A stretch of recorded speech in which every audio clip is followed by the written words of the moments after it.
Gorono jin visual bija support we subscribe to con cap den mi jidin mi bikon linguaseme.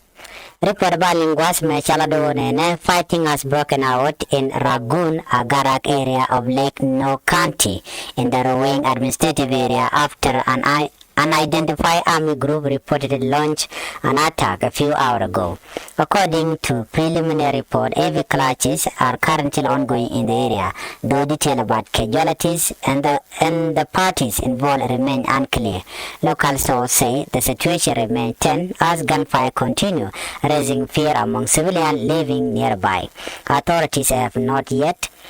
to release an official statement regarding the attack. More information is expected as the situation develops.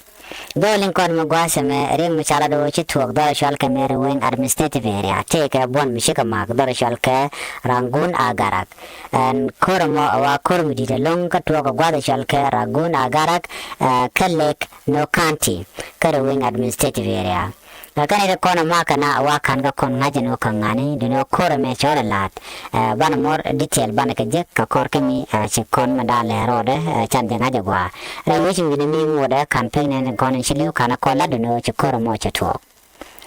man diana ban linguaseme report mi cha nyoko minonga gwaseme when yellow refugee came in Gambella, Ethiopia, when Nuer refugee who ran away from South Sudan during 2013 genocide live has been reported to burned down by army group believed to be nyɔk army use or armies. Do chalad gwaseme chalado nene si bartin today wika Gambella si kan 1 year refugee camp gwada dana tin Nuer refugee stikatan tila South Sudanese state charen bare which winimi karon kin dangro dual jok gwada chi ko chatore wiki juba cha dorian cha wang anetin kon tin alla nyɔk nyɔk terrorist organization te tere wika Gambella la nekenetin kon tila refugee sen winimi name report mude kon nin ka do badan en chalat keje more detail bana keje yo ka kor gwasen be goro jin bi channel bi support we subscribe ko bitin kon non gwas me bikan chama la chum keje ka pat yataman